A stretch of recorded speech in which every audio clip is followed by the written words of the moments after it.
All right, we are now live. We got. Oh, are you guys getting friend request? Oh no, you're probably getting a message that we're live.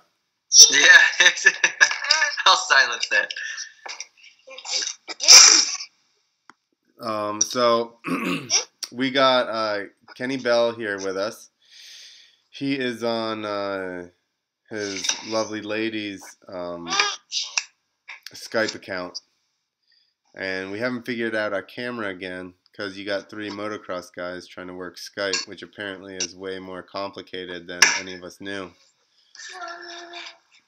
Can you hear us, Kenny? You still there? I couldn't figure it out at all, and Vicky had to download it onto her iPad for me. So, well, at least somebody figured it out there. Yeah, I just completely gave up. I didn't know I had a Skype until Clint started this whole thing, and I already had one apparently. Yeah, that's what it said to me. I typed in my phone number, and it said I had an account, but I've never been on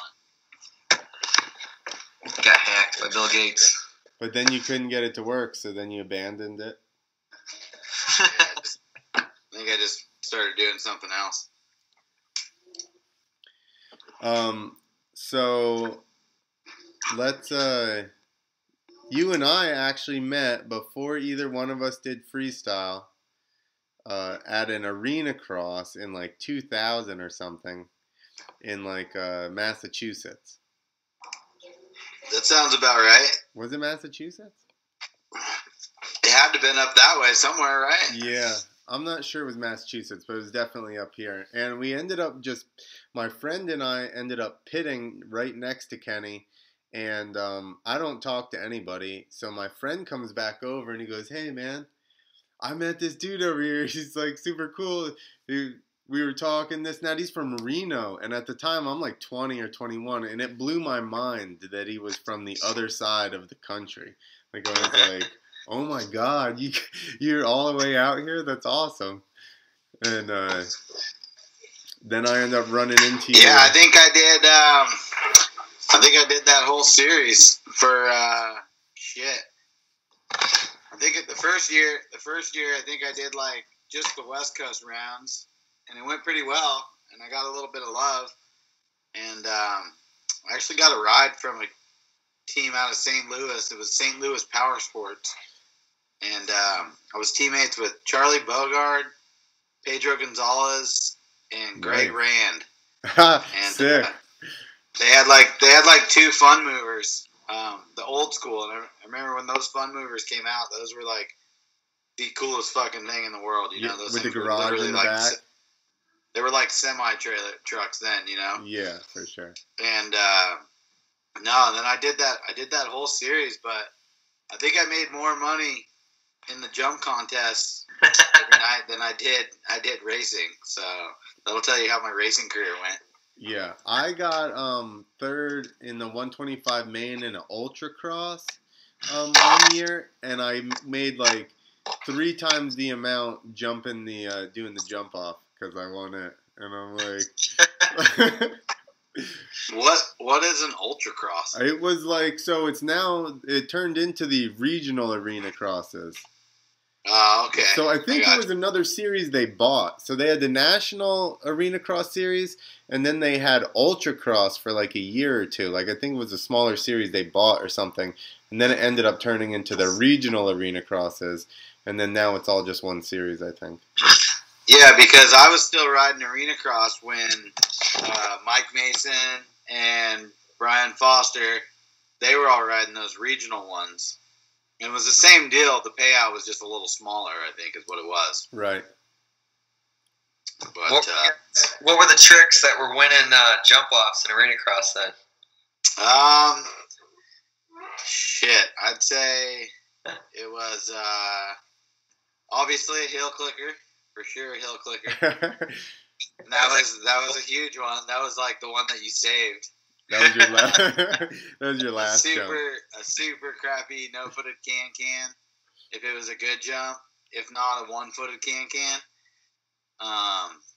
Obviously you whipped it, but I remember I always had like Willow in there, Jeff Willow. Yeah, you don't want to play that game with him. Yeah, so like if you're gonna like steal a trick or like that was the whole thing is you always wanted to go last. And I remember the first year that I ever did it, Mad Mike was still in there.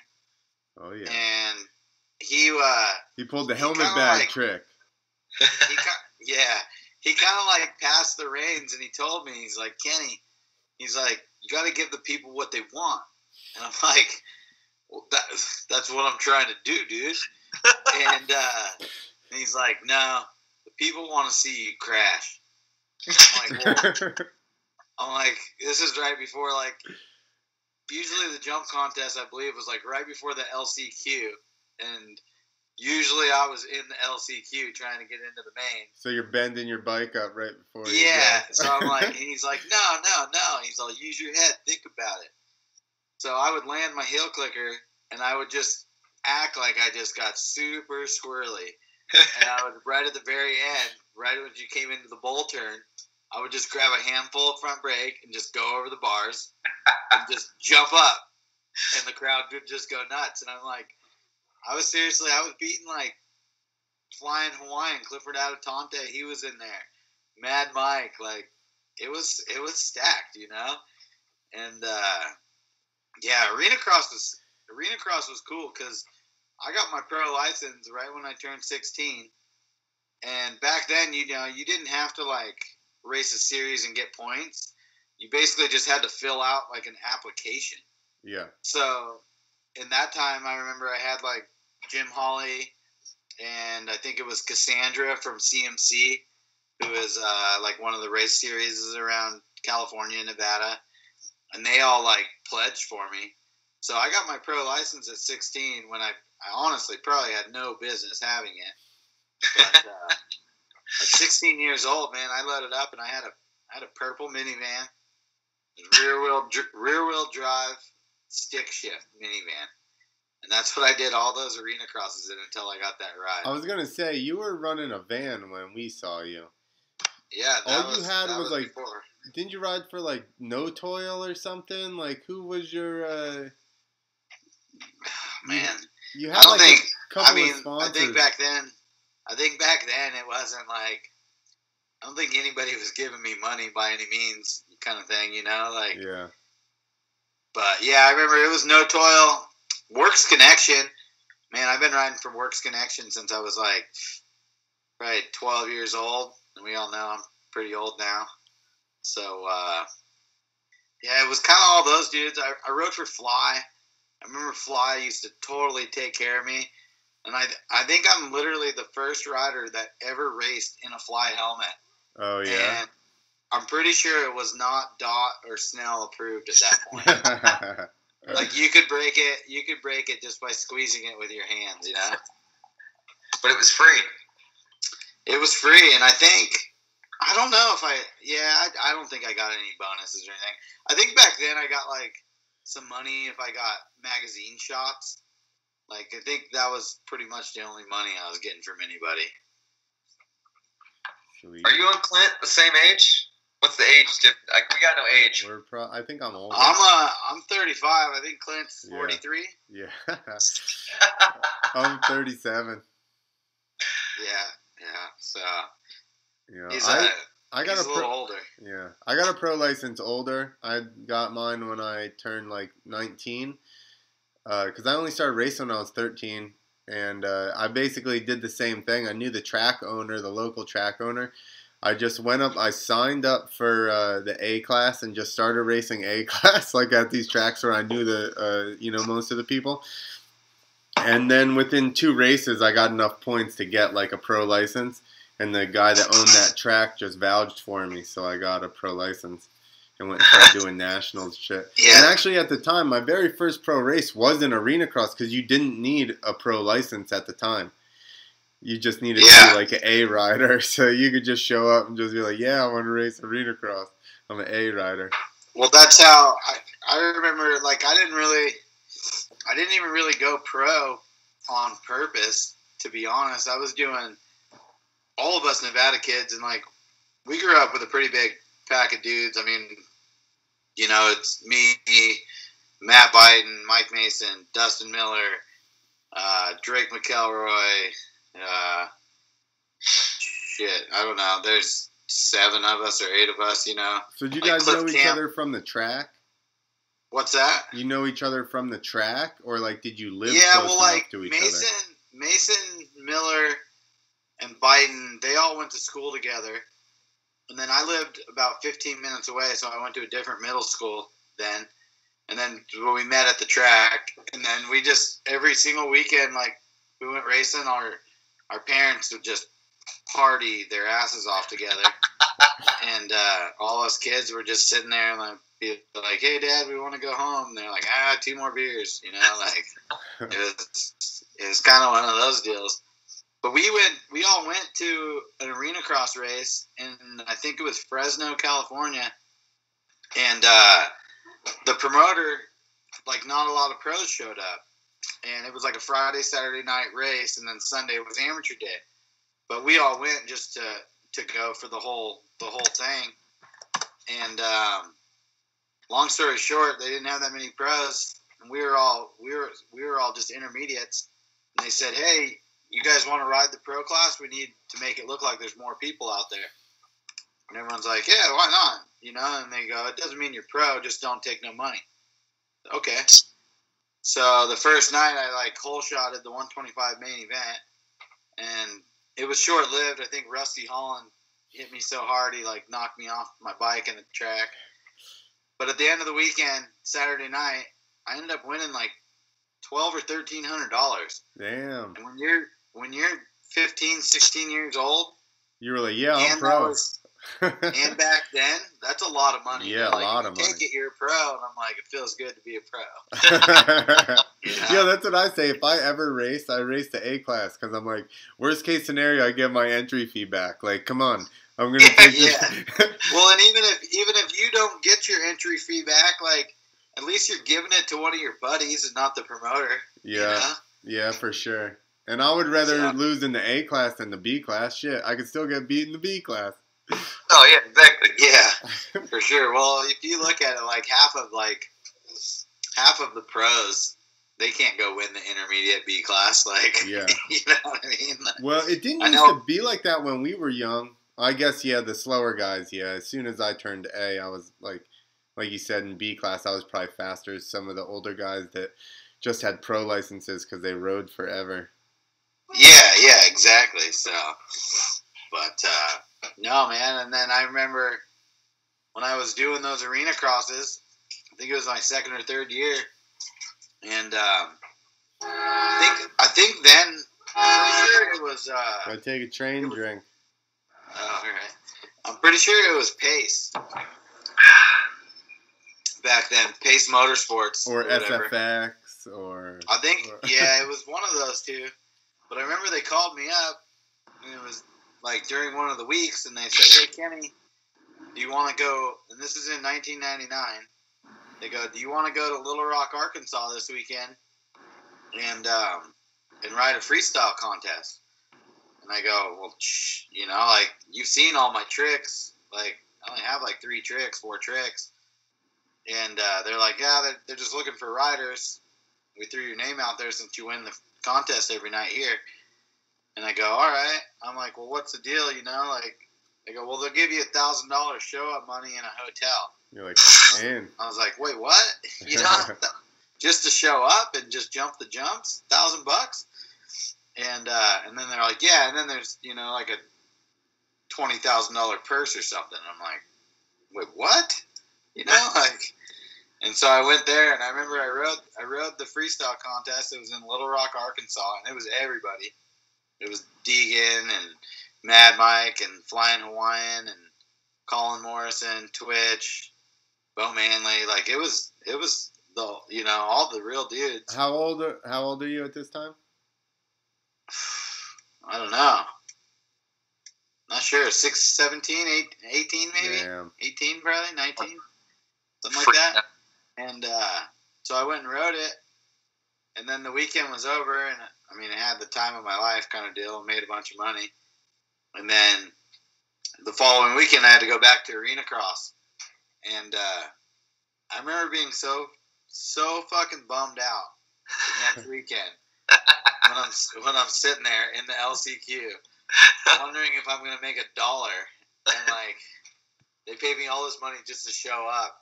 But it was like a one-off contest, you know. There wasn't a bunch of them then. Yeah. It was just here and there, so I had to go back to racing. But I think that's pretty much where the freestyle. I'm like, man, I think because I didn't have no cutout holes in my bike when I went to that contest. Like, I actually ran I just rode my 125 arena cross bike, you know. Yeah. That I think I learned. When I did, I don't think you were doing IFMAs yet. When I did one, I did like a couple that one year. Well, this one didn't even have ramps at it. It was all dirt jumps. Oh yeah. At the arena, there was no metal ramps at all. Like, well, I was just saying that three dirt jumps. I was fresh enough off of racing that I still had same. It was a CR250, but it was just race suspension. So I remember dragging my toes up the face of the ramp because the run-ins were so short and my suspension was so soft that it like bottomed out. And my toes, I could feel them on the face of the ramp. I'm like, holy shit, that's scary. Yeah. So, but no, man. And then I remember, I don't think I started doing IFMAs right off the get-go because I think at that time, I mean, I had one of the first couple ramp-to-ramps out there. And my pops helped me get going, and we had old Big Air Extreme. And my landing ramp was tiny, dude. It was like 8 feet tall. We had no wings on it or anything. It was 8 feet wide, 8 feet tall. And I took an old free ride ramp and I just cut a foot off it, so it was only 7 feet tall. Yeah. And there was no such thing as an airbag or anything like that, you know. Oh, I know. And we just did shows, and I remember I was making pretty good money doing all that. So I think I didn't ride no IFMAs for a good minute. That's like an Evel Knievel setup. It was. I truly don't even think that I owned a measuring tape. I really didn't. I think we just said it, and like everybody would kind of look at it and be like, I don't know, I think that looks good. But like Clint just said, we were like so fresh off racing that you didn't really think about that kind of shit. You're like, oh yeah, I can do it. Yeah. You know, and you just did it. Yeah, once you're super loose when you're racing all the time, you're never going to be more comfortable on a bike than, at least for me, when you're racing every weekend. Well, that's the issue with people that didn't race, that get into freestyle. It's like, yeah, you probably don't get in trouble as frequently, but when you do, it's usually bigger trouble. So you usually, you know what I mean? You case the damn 12-foot tall landing, and now you're face first down that thing. Whereas I think in racing, you deal with getting bucked so often that it becomes normal to you before you have like some kind of big buck off of like a full-size ramp, you know? Yeah, no, I agree 100% with you on that one. That's for sure. So, what have you been doing now? You've been doing, what's that noise? Somebody playing music? What's that? I said, all of a sudden I heard some kind of noise. My dog is fucking jumping around and shit too. It's getting crazy in here. So now what are you doing? You're announcing? Yeah, man. I think I just hit that mark where shit just wasn't fun anymore, you know? And I think I'm sure you have a bunch, like, you know, you had your own freestyle company forever, and obviously you got hurt. So when I was hurt, I would pick up a microphone to just make pay rent, basically, you know? Yeah. And I noticed it was pretty easy, and it was even easier if you just had a couple beers. And I don't know, man. Now I think I fell into like a good hole in announcing, to where there's not enough announcers for how many shows there are right now. And I got lucky, and now I'm announcing, and I mean, I've literally only been announcing for probably a little over a year. And this year, I was super blessed to get in and announce Nitro World Games. And then I did X Games just a couple weeks ago. I did all moto events at X Games. Didn't you judge before? Yeah, I judged. I was still riding. So when I was judging. you and Chuck swap positions at X Games and Nitro. Yeah, we did, and I found him all good and tuned up on one of the nights there at X Games. And I was pretty. I think I only had a couple beers, and Chuck was pretty drunk. And I'm like, hey, dude, everybody's saying I stole your job. And he's like, Kenny, I know you didn't steal it. Like, I announce one thing a year. That's X Games. He's like, you announce every weekend, so. But basically, yep, I've been a judge for the last 3 years. He's been an announcer for the last 3 years. This year, we just flip-flop roles. And it's pretty sweet when you get done with the event. Nobody wants to fight you. Say, how much heat do you catch judging? A lot, man. I mean, I don't even have to mention names because I think anybody in the dirt bike world that follows freestyle and how people act, they know there's a handful of riders that unless they win or get top 2 or 3, there's an issue. They're pissed. Like even if they go in dead sailor 3 times and they ended up getting 7th out of 10, they're like, but why did I get 7th? I'm like, you dead sailor 3 times out of a 6 jump run, like, and you still didn't get last. Like some dudes are harder to deal with, but I mean, I feel like it's kind of going in a better direction. The judging panel is somewhat getting better. I feel like if you have never flipped a dirt bike, you have no business being a judge. Yeah, that's for my sure. personal opinion. Well, and we were at a spot where that's all the judges were people that hadn't flipped. And I think that now even, like, it's quickly getting beyond my experience, the tricks now. Like, I don't know. I never did Kiss of Death flips or cliffhanger flips. I don't know which one of those is harder. You know what I mean? Yeah. I have my thoughts, but... And I think I was the same way. I was the same way for me, I mean, with that stuff. But you have enough knowledge to kind of know, though, at the same time, what looks harder. I mean, and then you always go back to, at the end of the day, like look at the order of tricks, the way people learn them. You know what I mean? Like, yeah. When you see there's tricks, like when you look at this year, like Levi Sherwood, like eight jumps out of his run, four of the jumps that he did, nobody else even at X Games did that trick. Like, yeah, you got to respect that, and you probably judge that a little bit higher, I think. Same with Adam Jones. Yeah, like Adam Jones and all of his like he does bar tricks that are the tricks don't even have a name. No-handed bar hops. I've tried no-handed bar hops, and you can't see your bars at all. And I even asked him one time. I was like, "Can you see or do?" Like, I was trying to figure out if he was doing something else where he could see his bars, and he's like, "No." And I'm like, "That's fucking." I could only get my hands a couple inches off because I'm like, "Screw that, man. Those things are gonna be gone when I go back." Yeah, and then the fucked up part is like maybe not a no-handed bar hop, but when he does do a no-handed bar hop, McMets is out of it. Yeah, exactly. Which is even gnarlier. Or like when he does a turntable. Yeah. Which really it's just him and Levi Sherwood that do turntables. But when he does a turntable, he does it into a no-handed can. And then at the very end, he sarans it out. Yeah. I'm like, what?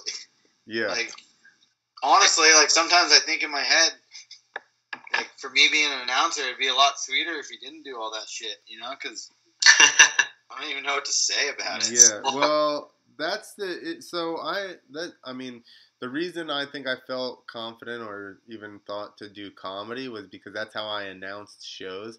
I'd sit there and I'd just make jokes and crack myself up, but I don't I'm not amped enough for a crowd at a show, Yeah.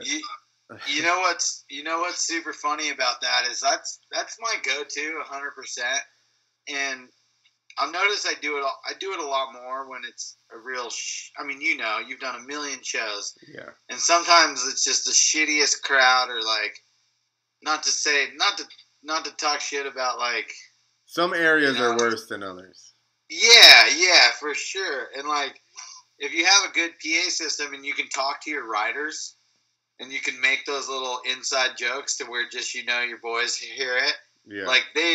they're bummed at where they're at in the show that they're doing. So if you can make them giggle, you know that they'll keep going. And in X Games, the whole time, like, you have people in your ear talking, they don't stop, and they're like, no inside jokes. People don't know what you're talking about. It's pretty gnarly like that, you know? Like, even when you're doing good, instead of them just being quiet, they're going, we like it, keep it going. Like, dude, just let me talk, you know? They're like, encouragement is good. Yeah. Positive affirmation. But no, I'm stoked on announcing, man. It's cool because to me, it's hard. Like, I look at, it's crazy if you think back and you'll remember those announcers that stood out to you that were just quick and snappy and Lurch. like, it's hard to be like that, man. And like, it's truly like one of those deals where you got to turn your gay card as fucking high up as you can, because there's a small group of us that hang out. Like, not to say that we're super cool, but usually I feel like I'm cooler than most of the people there. And they're fucking, the world is a bunch of pussies and fucking dorks these days, man. They really are. Like, could you imagine if you got last place at your race and they gave you a participation trophy? Like, yeah, my dad would have thrown that out the window. Yeah, for sure. You don't even want that. That's what I mean. So it's like you can't be cool Clint Esposito when you're announcing. You gotta be Clint the Rainbow Faggot, you know. I don't think I've ever been that cool though. So yeah, Clint's been You've always got it. I did notice your followers are up to 424 after your big comment the other week. My big comment. Uh-oh. Yeah. What'd I say? That your followers stay at 420. Oh yeah, I forgot to delete people. Someone's got to get the boot. Yeah, that's how I'm searching. 4 people aren't going to make the cut tonight. It's like Survivor. Just so I can tag them, because I won't remember their fucking thing. And then I got to go fucking delete them. Yeah, that's the whole thing. Like, make sure you shoot Clint a text every little bit ago, because when he fucking meets new friends, you be walking around and not even know it. Dude, yeah. He added me as a friend. I'm like, when the fuck did I get deleted? And he's like, dude, delete you. Isn't that good? Like, don't get me wrong, I don't stalk the Instagram or anything, but you'll be scrolling through and you'll see somebody added to you. And you're like, yeah. I thought we've been friends for like 15 years. Yeah. I just had somebody re-add me on Facebook and Instagram, and I'm like, when were we not friends? What happened here? I don't even know. I don't even think we had a fight. Like, I don't understand how I got deleted. Oh, maybe he was at 421. He's got to go. I clipped him by accident. Maybe I was 421. He was like, he hasn't been posting shit lately. So I did just hear that this winter we'll be going back. I think again to we're doing all those motorcycle shows again with Fitzpatrick. Nice. We should do a live podcast with all the boys. Yeah, that would be awesome. That'd be a good one. Yeah, for sure. And like I was saying, I know that Rogan has said that sometimes he'll record a podcast with somebody else that has a podcast, and then they'll both post it up.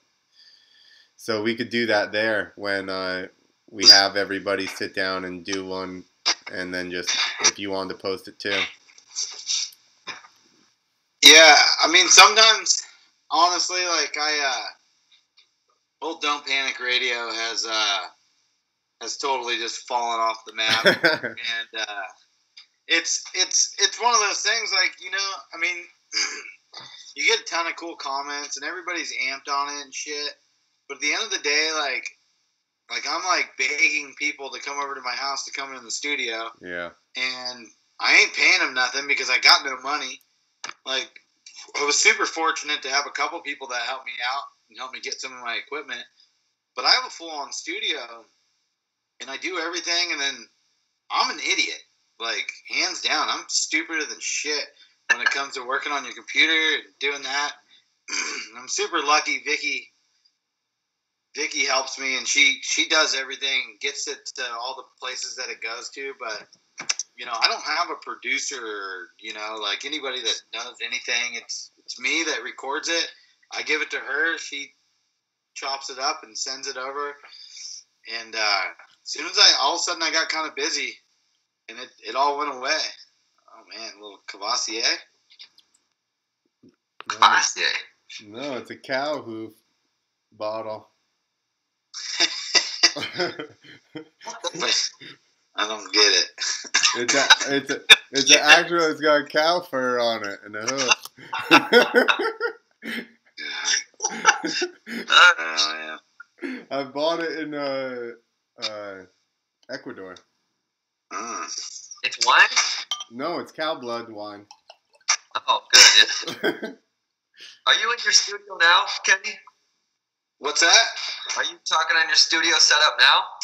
No, I'm not. I'm just sitting. I have my studio, and then I have an office. I'm just sitting in the office, looking at an iPad. So I wish we could see it. The studio is good though, man. But at the end of the day, like, I don't make $1 by doing that. Kind of like, I don't know if you guys are making money or what. Fuck no. It's one of those. It's one of those things where I put in a lot of work, and then I even took my stuff on the road a little bit and recorded a couple on the road. And I think it's a consistency thing. Yeah. Like, it's a lot. But I think at the same time, it's super hard. It's super hard when I'm home right now for 2 weeks, and then I'm gonna hit the road, and I'm gone for like 4 or 5 weeks straight. Yeah. How do you know what I mean? Like, there's nothing consistent about my life. I know. Well, this is the first time mine has been, and it's driving me insane on the side note. But how do you think that this podcast ended up just happening over Skype when the guest, the person anyone cares about, nobody can see? You know what I mean? Like. Yeah, well, I'm gonna go ahead and blame this all 100% on you, dude. It's happened before, so I mean, listen, Tom Parsons couldn't figure his out.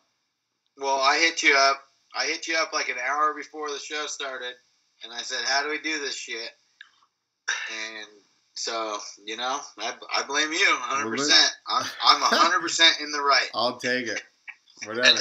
Youngest guy here, I feel responsible. Like I should know something about this, but like I think wintertime. I say it now. I probably won't. I'll get focused, and I want to learn this whatever because Clint's doing it all as far as the software, and he's way too old to be doing that. And I'm computer illiterate, so it's basically like me sitting here going, "Oh, how me work computer? Send video." When they're banging on the computer. Yeah, well, I'd like to think that. I think honestly, I don't know. I mean, you see your numbers. What's the ratio of how many people watch it compared to they just listen to the audio? So, way more audio. I have. Yeah, that's what I mean. So yeah, I don't really think it's a big deal. Yeah. There's 5 watching right now. How many? How many? 5, and I'm watching. Well, I read on Kenny's post that the Freestyle MTX FreestyleMX.com or Boost Mobile Tour, or what is it now? Monster? It's a Monster Tour? Burnett's tour. Yeah. I heard FreestyleMX.com tour. Okay, there you go. They really thought that name out, didn't they? Well, at the time, right, they owned basically Freestyle MTX was on the site, so they had both, and then I guess there was a issue with Alex and Burnett, and then she started Freestyle MTX. But originally, that was all one deal. Yeah, it was something like that, I think. I mean, shit, Chuck would know better than anyone. Yeah, for sure. No problem. Fuck, how lucky is Chuck? Chuck's the man. That was the best fucking runaway of his life he ever got. Chuck's the so man. happy for him. Chuck's wife is killer. He's got a kid now and could have ended up with Alex. See, I don't know Like, Alex at all. So yeah, I just met her a couple times, but I know she was just a shitty person, you know. That's from what I heard. So That's what the podcast goes this way, like that. What, 2 weeks ago? Yeah. Beckering started dropping bombs on here. He's just like, "You're a fucking tweaker. Fuck you." Blah blah blah. Dude's going. I seen Beckering the other day. He's out down here. I go, "What are you doing down here?" Because I mean, he doesn't live far, you know, Bakersfield. Right. It's only about 3 hours from us. And I go, "What are you doing down here?" And he's like, "Oh, it's super hot at home. Came down to get away from, you know, ride and stuff." I'm like, "Oh, cool. Where are you staying?" He's like, "At some tweaker's house." I'm like, "Oh, yeah." And I go, "Who's that?" And I forget the kid's name. He's like, he's some wannabe freestyle dude or some shit. And I guess he's maybe ran out of money and couldn't buy Coke anymore, so he went to the cheaper route. And, you know. Name names. We got to hear this. I don't know his name, dude. I really don't. What is it? It's, I feel like I just threw his gear bag out a couple days ago. Don't name names. I don't think he's out there. What is it? Is it Justin? No. I don't know. He rides a Yamaha. He, Mulford? Huh? Mulford? No. I never met that guy, so I have no idea. But his name is Justin. Probably no good to throw people under the bus that aren't fucking. Has nothing to do with anything. We're just naming names. Everybody forget the last 2 minutes of this. No. What is it? Fucking text Beckering right now. You got his number? Text him. I have no idea. Him. I don't have Beckering's number. You text him and say, who's the tweaker's house you were staying at? Yeah, he'll drop the bomb. He don't give a fuck. Yeah, I truly don't really know the kid at all. I'll ask him. Beckering, who's the tweaker's house you're staying at? By Kenny Bells. And who else? Miles. Yeah, dude, Miles is killing it. He's driving tour buses for like rock stars and stuff now. Yeah. That's cool. And you know what's crazy is like, and not a lot of people can say this kind of stuff, but it's crazy. Like, I'll be walking through an airport, say, you know, in Chicago or something, and I'll just run into some dude that, you know, we know super well. And it's like, who does that? And then, like, I'll be sitting at a show somewhere, and all of a sudden Miles will walk up, and he's like, "Oh, yeah, my band I'm toting around has a concert down the street." Like, sick, you know? He's awesome. He was always super nice. Yeah, I love Miles, man. He's fucking good people. Because he actually drove for the Rockstar guys from, I think, for either Mayhem or a couple other deals. They ended up hiring him just knowing who he was and our buddies. And then, I mean, he's obviously good at what he does to top it off. So I'd like to get on a bus tour with old Miles. As your driver, that would be awesome. Yeah, he'd probably be pretty over us, though, because I bet you he would, like, Jesus, take the wheel and just come back with us, you know? I think that you guys would make his job more difficult, trying to get him to fucking hang out late and drink and stuff. Yeah, that's what I mean. I think he'd just give up, finally. Don't worry about it. You'll stay awake. Yeah, just take this. No, man, and it's coming back to announcing, though, I dig it. It's all going good, man. I'm busy, which is, I feel like there's like 4 announcers in the U.S. that are worthwhile almost, that like do what we do. And there's 500 freestyle riders that will ride for nothing. And there'll be $500 dudes when you want like $2,000. Yeah. And so the announcer game it's like old school freestyle. Like, we all kind of stick together in a way. And nobody really steps on anybody's toes, kind of like the old freestyle days. Well, because you guys are a little older, and I say that when we were young when we started, but yeah, it definitely became, I don't need that much. I'll ride for this. Yeah, I only need $250 for rent. If you give me $350, that's $100 to go out. Yeah. Like, Yeah. What's the way? That's only going to cost me $150. I'll do it for 125. Yeah, exactly. So no, I like it, and then I'm gonna go back out on old Burnett's FreestyleMX.com tour. There you go. Way to fix it for me. In a couple weeks, I go back out and I do a couple things for him. Been doing a lot of stuff for Monster. I do all their NASCAR events. And, so you know the Ives brothers now. Yeah, I don't know how I got roped into it, but you love NASCAR, Kenny. That's how. Two or three times I'm the ball of steel announcer, and it just comes with the job, I guess. But there you go. I love the Ives brothers, but I hate announcing their shit. How about the wall? Do you get to announce the wall? No, I've only seen the wall once, and their dad was announcing it there. Yeah.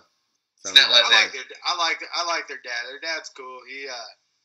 He takes a lot of shit, man. Those kids give him a lot of shit. Yo, he has been giving those kids a lot of shit since they were like 10 years old. So yeah, like what? Dirt bikes and walls and balls and no, dude. Every show I was at, he would disappear when it was time to set up or tear down, and the kids were just out there.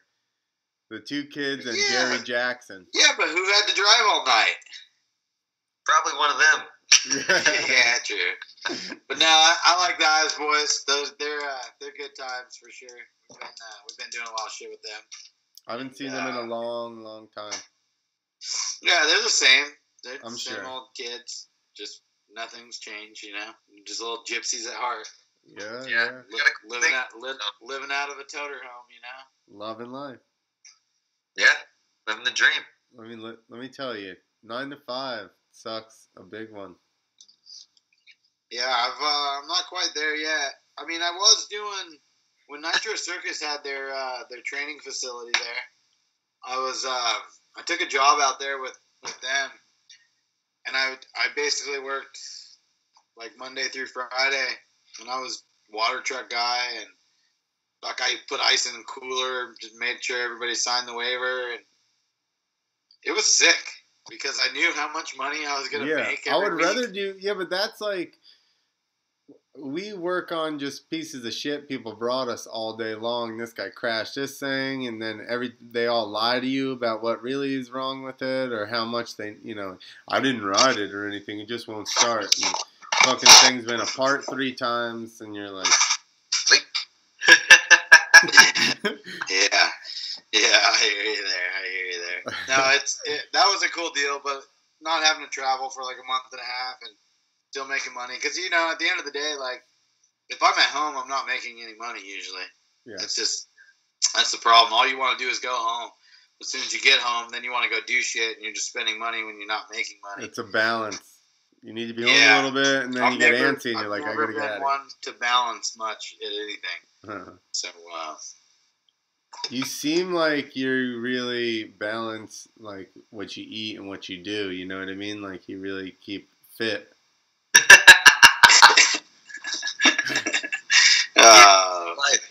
Yeah, I bet. Who was in the Big Belly crew? Hey, I tell you what, when I'm at home, it's pretty gnarly. Like, Vicky's like a real athlete, not like a couple weaker one like me. Like if I go on a diet for like 2 weeks or something, like Vicky's an athlete all year long. Yeah. And so, we don't get a lot of shit in the house. So at home, I think I eat pretty good. It's the second I get on the road and like I'm with Griffin and those dudes and it's 2 a.m. and we're drunk and we're like, let's make nachos and Griffin's got like the biggest sweet tooth in the world. So if you like look under his pillow, he's always got all these candies and shit. Under his pillow, literally? Maybe not. I mean, depends on if he gets there first, but he usually puts him in high places because Griffin's like 6'6", Yeah. So but he's still super skinny. Where the little guy can't reach. It's funny that he's like, you guys will never see it up here. Yeah, not a chance. You'd have to climb on ladders. Even if you get a chair, you're not getting up here. Yeah. So can Vicky whoop your ass on a track? What's that? Can Vicky?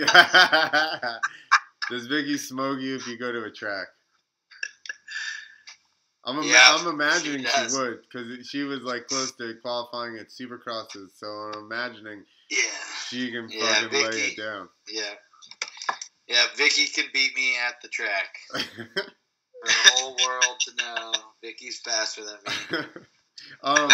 How come, like, so she just, did she win, like, the outdoor national, like, or whatever the girls, you know, WMXA, like, outdoor championship at one point?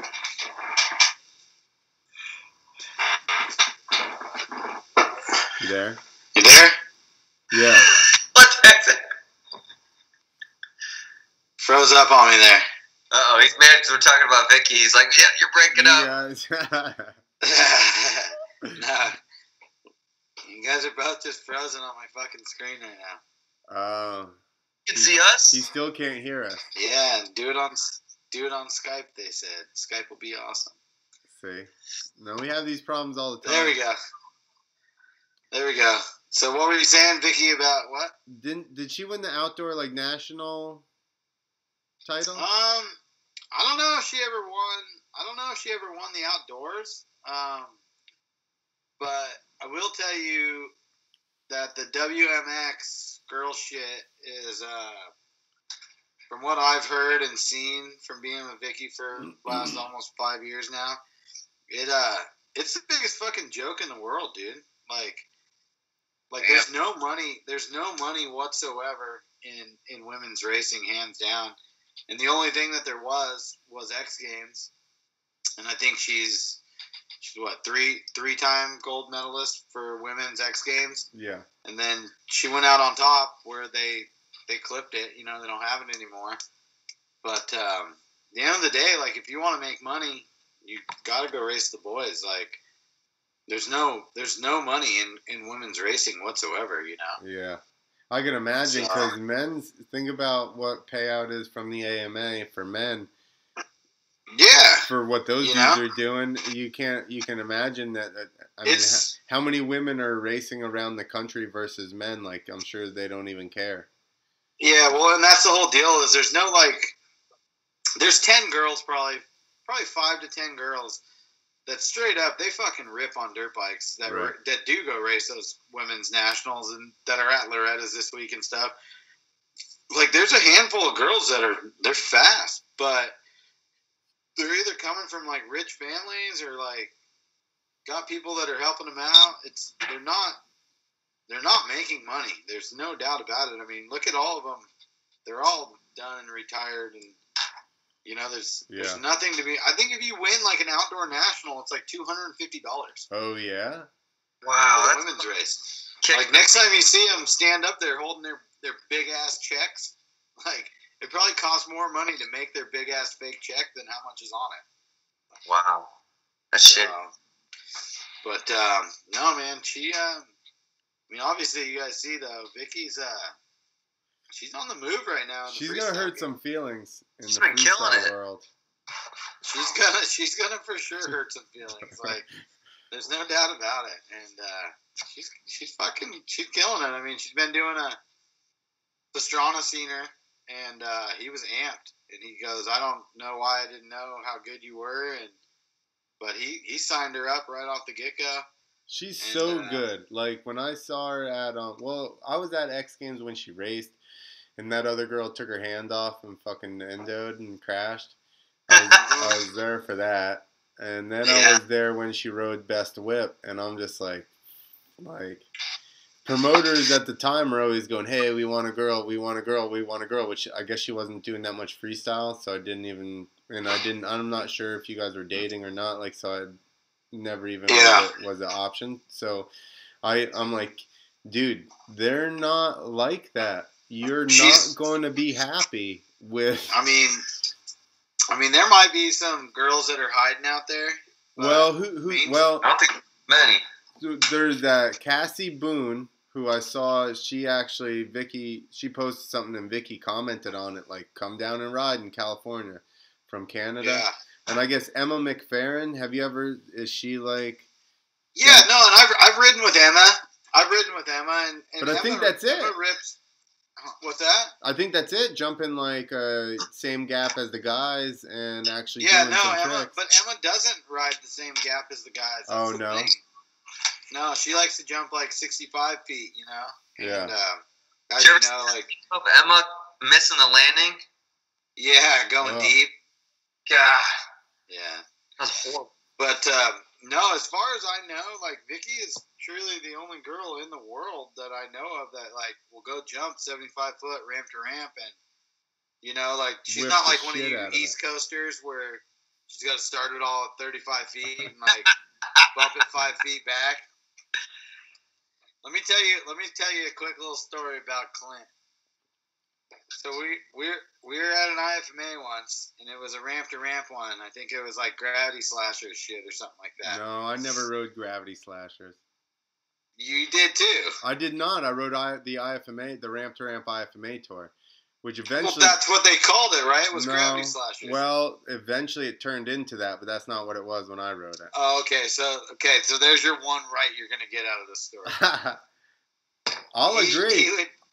I bump East ramps. Coasters, they'd start the ramp off at like 30 feet, push it back 5 feet at a time. And then the next day, after he got it to 70 feet or whatever we were jumping, the next day he had to push it back in and do it again. What the fuck? You already jumped it at 70 feet. All you did was sleep for 6 hours. I made us push it back in the second day. I normally don't do that. You did it one weekend, I remember. Well, I'll never forget. And all your boys were with you too. It was like a gang. Was the machine there? Who's that? That's not one of Clint's boys. That's Nick's boy. But he got affiliated with the FMX East crew, and then Clint got shit, and they yelled at me about it. Oh, yeah. And then I just fucking jumped 75 anyways. I don't know. I just don't get it. If you got to guess, why wouldn't you want to just guess once? Why do you want to guess 8 times? Well, so the issue was that the reason that started was because a lot of the buildings that we ended up riding weren't long enough for that. And 2, everybody over here built their own ramps. So I've seen like 7 ramps that look nothing alike that they said they built off of a Rev 3 plans. And I'm like, none of these are even anything fucking similar to one another. I got my ramp in Lake Elsinore, and I'd hit that, and I was like 75. I had it nailed, and then I'd ride other things. That's why I don't know. I can't blame my bad timing on that, but I'd like to. But it was different. Everything I hit constantly, because people just build their own shit off of like, oh, that's a curve. That looks good enough. Yeah, well, you know. It's all good. So what else is going on? What do you think of X Games and everything like that? Yeah. Think we're going in the right direction or the wrong direction? I think I like I like the festival format of X Games, but I also think that Nitro Circus has something with it being a 2-hour, everything happens at once, so it's like a TV show. Yeah, absolutely. And then also I think that the innovation of the ramps with Nitro Circus, having the airbags and stuff like that is a great idea, because if you want people to get gnarly, you got to try and make it safer. Yeah, but at the same time, that's the whole thing that X Games is grasping on by it's literally they're about to lose the rope, but like the whole thing is no cheater ramps. That's their whole big thing, you know? Yeah. So I completely agree with you. I mean, I was at both events. I never know when X Games always comes up in the summer, but I never feel like I know it's coming. All of a sudden, it's like, oh fuck, X Games is here. It started yesterday. Yeah. I don't know if there's no hype around there, or I'm not watching the right channel, or what. I mean, I feel like at the end of the day, there's no doubt about it, and I know that this isn't the absolute truth. Is that for one, Nitro Games is still so new that none of the riders are getting bonuses like they get for X Games. And that's how the riders make their money is by bonusing, getting a top 3, top 5, and getting that bonus. Yeah. And X Games is whether or not which event is bigger right now and gets more TV time or whatnot. At the end of the day, when it comes to contract season, it's still X Games on paper. Just because X Games. Just because it's X Games, hands down. I know that for sure. You think there's different crews that are kind of favored X Games or Nitro Circus or X Fighters? Yeah, absolutely. Yeah, I mean, that's not even a question. It is. There was dudes that you look at the pre-qualifiers, and then you look at the people that all of a sudden got wild card spots on Nitro Circus. There was anybody that got a wild card spot on Nitro Circus for their contest was on Nitro Circus. Yeah. Tell me that's a coincidence, I'm not saying that those guys didn't deserve the spots that they got, but come on, those. Yeah, it was pretty obvious. And they ride those ramps all the time. You look at Javier last year. Javier won the Open Qualifier. He got 4th place. They made him go back to the Open Qualifier again this year, and it's come on, you can.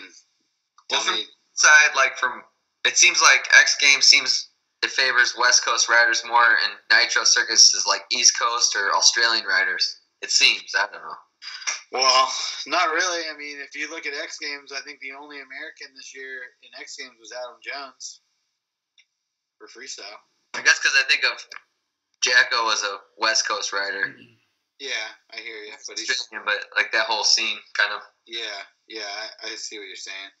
But at the end of the day, the only reason Jacko gets in is because he's a fucking champion. Maniac. He's fucking gnarly, straight up. When they showed that whole thing from last year, I was like, I didn't even fucking know he took the helicopter back and.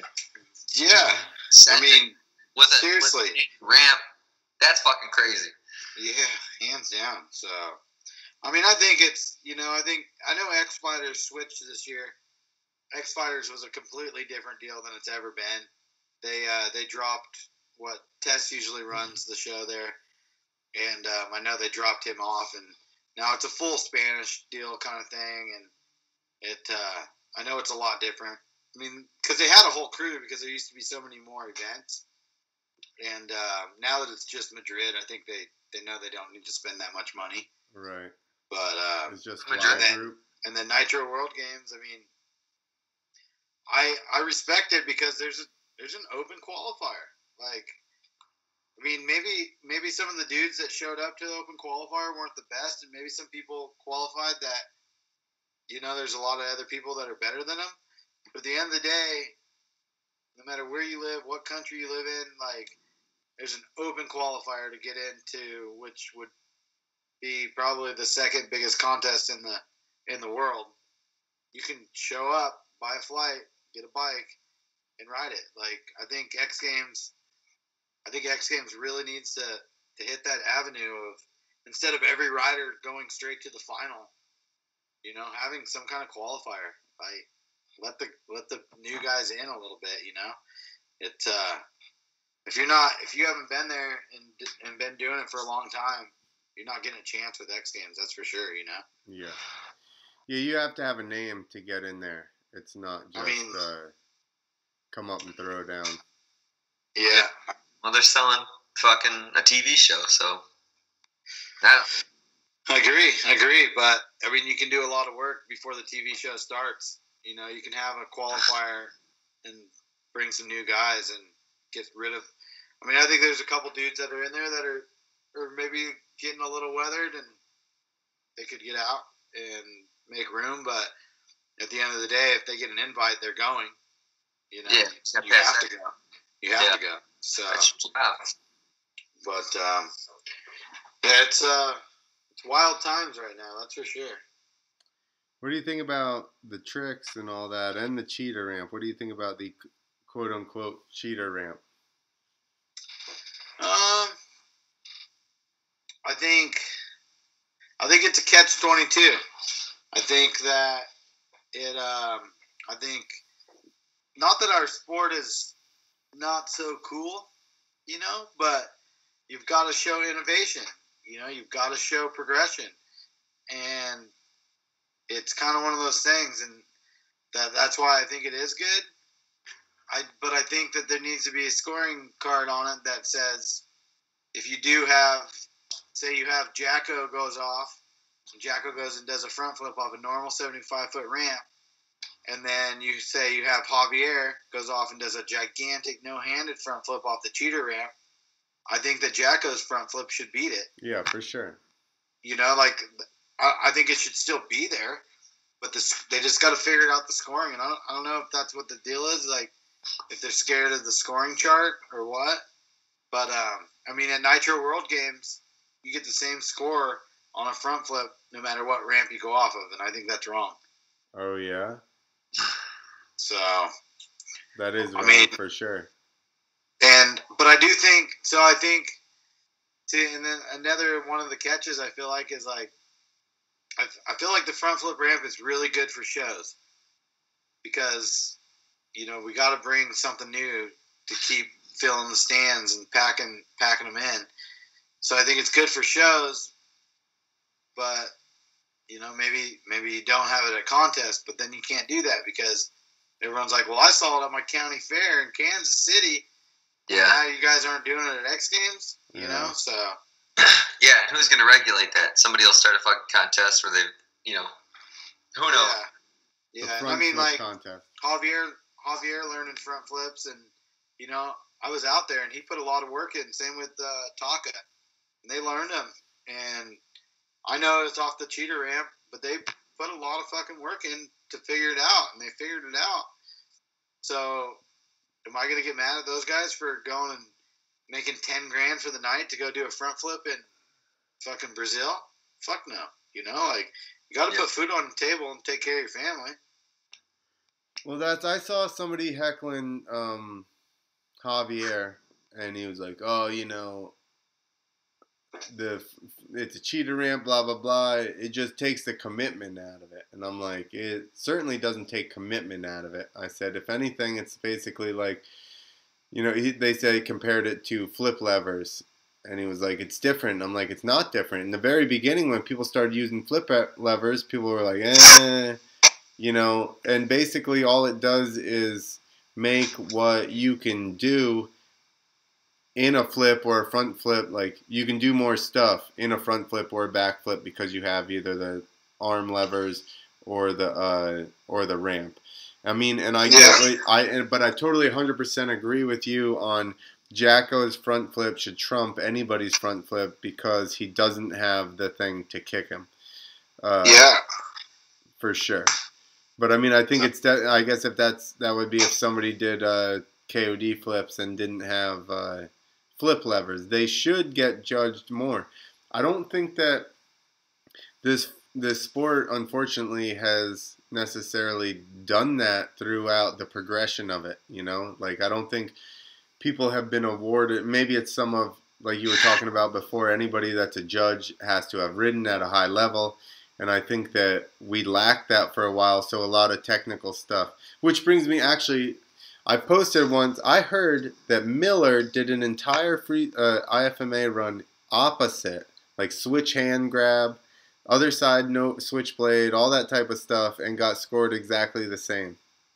Is that true? For sure, because the judges aren't smart enough to figure it out. That's crazy. That should have killed everybody. Who the hell can do that? For sure. I remember Miller and I, there was never like when we did our ramp to ramp tour, which at that time I think it was the Gravity Slashers, and I was the flipper and Miller wasn't. And, I think Miller was, I think he did flip, but he, I was the paid flipper. I think there was only like two of us that were paid to be flipping at those things. And I remember Miller and I, we made our own point system because there was no like champion or anything for those things, and you didn't win no extra money. We were just getting our demo money. But our whole crew, we made a point series, and you kept track of what place you got every night. And Miller bet me. I remember Miller bet me that he could win the championship without ever flipping and beat me. And we came down to like a couple points difference. Miller's like he's one of the baddest dudes that's ever ridden a dirt bike, hands down. Huge combos and stuff like that too. I remember seeing him just doing gigantic double grab, whatever combos like in the hills. Yeah, he's a bad dude. So well, I mean Dane Kennard, but I think he still did some gnarly combos, but I think it was a different time. Like the only person now I think they can keep with him is like Brody. Yeah. As far as like holy grab, rock solid indie. Fucking grab back on, no-handed lander. Yeah, I mean, I think everybody had their time where they're completely shining, and it's hard. I mean, there were some good dudes that came out of our crew that probably didn't really get the recognition that they maybe should have, but I mean, Miller did well. He did well, that's for sure. Yeah, he's just always had a super. Cool style and a lot of good tricks. Yeah, there's no doubt about that. The other one, Mason, has always had a super cool style. That's like Brody come out of the woods and you're just like, I hate you. You haven't ridden with anybody else before? Yeah, right. For sure. That's like, and that other little kid rides pretty good too that grew up with him, rides with him, Seth. Yeah, S Beats. Yeah, Beats. Yeah. He rides pretty good too. He looks just like Brody. Dude, I saw a couple of pictures of him and I was like, did Brody get a different bike? And then I realized it was somebody else and I was like, this kid grew up riding with Brody, the son of a bitch. Yeah. That's a really good role model to have. If you're going to emulate anyone's style, it's really not that bad of a person to get to watch every day. Right, for sure. Oh, shit. Uh-oh, what? What have we been going, an hour, 7 minutes? Got all crickets. There he is, look at that. Hey, there's a little button right on here that has a camera. There you go, that's the one I had turned off. We're good. This changes everything. Also, there's a new breath of life. All of a sudden, Grizzly Adams is in the house, huh? Hey, hold on 1 second. Yeah. All right. Better have a beer bong back there. What do they call them on the West Coast? Funnels? No, maybe. I think it's the same. There's still beer bongs. Oh, it's there. Damn, I just saw your post. Come here. Let me introduce you to Carmen. Everybody wants to meet Carmen. What's up? How old is Carmen? Carmen or Karma? Karma.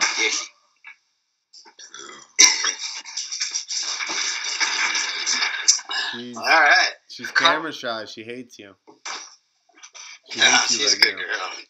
Was that dog making all the noise earlier that we couldn't see? What's that? Was that the dog making all the noise earlier that we couldn't see? Yeah. She likes to party. Yeah. My girlfriend went to sleep, so the dogs went to sleep with her. Oh, yeah. It's late over there, huh? Yeah, it's 10:16, which is not that late, I suppose. Got to get up early. It's late. What made you switch to the RMZ? I had a 2011 Honda 450. It was sick, but it was just old. So like stupid shit was breaking on it, like stupid little parts. And RCH has always been super rad with Vicky, and I've always known everybody, and they give us ripping deals on bikes. Whenever they have leftover bikes that they never even opened out of the crate, they'll sell them to us for super cheap. God. Leftover bikes. That's just crazy. Right. And then Vicky's been riding Suzuki's for a long time, so it's kind of easier in our garage if we just all ride the same shit, you know? Yeah, for sure. But I just heard that RCH they're shutting up shop. Yeah, we're gonna have to go there and buy a bunch of shit here in the next few weeks. Yeah, that's a bummer. Yeah, it is. I mean, it's cool though. They've been around for 10 years. Really? Wow. But probably Carmichael wasn't there. Was he there like the last 4 or 5 maybe? I don't know. Or you mean RCH? I thought he jumped in pretty quick after. Yeah. Hart got it going. Yeah, I think he's been there like pretty much the whole way through, wasn't it? Well, they did Hart and Huntington for a while, I thought. Yeah. Maybe just RCH itself. So RCH is Ricky Carmichael Carey Hart. So as long as it's been named that, obviously Carmichael's been a part of it.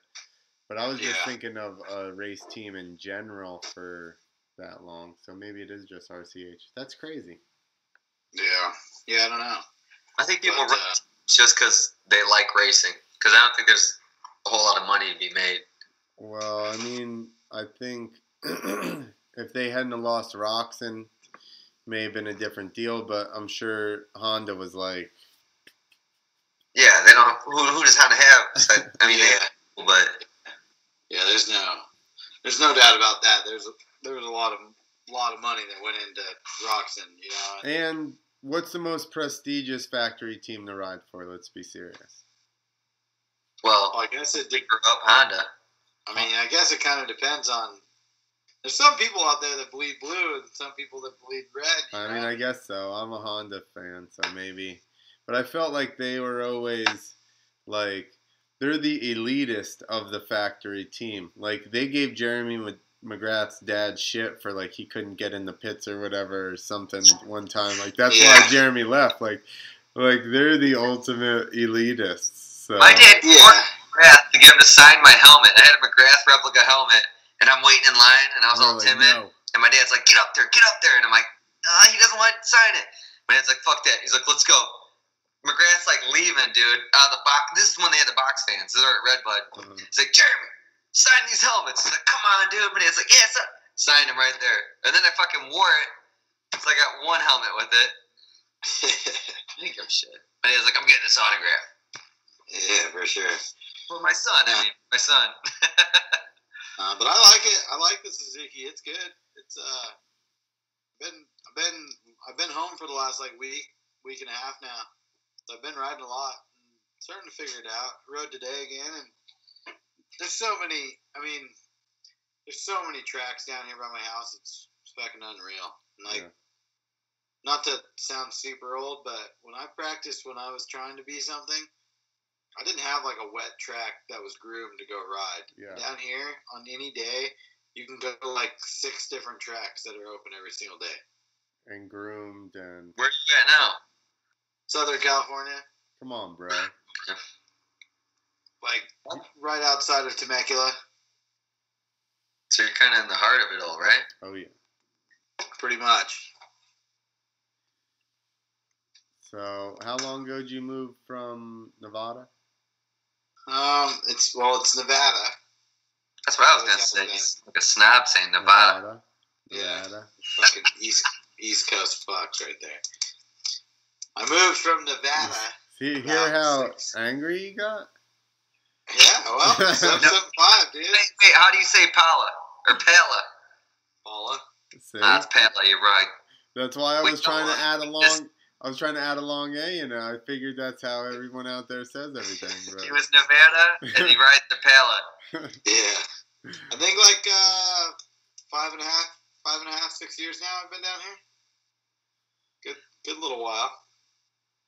Are you liking it? It's pretty rad, all the tracks, I'm sure.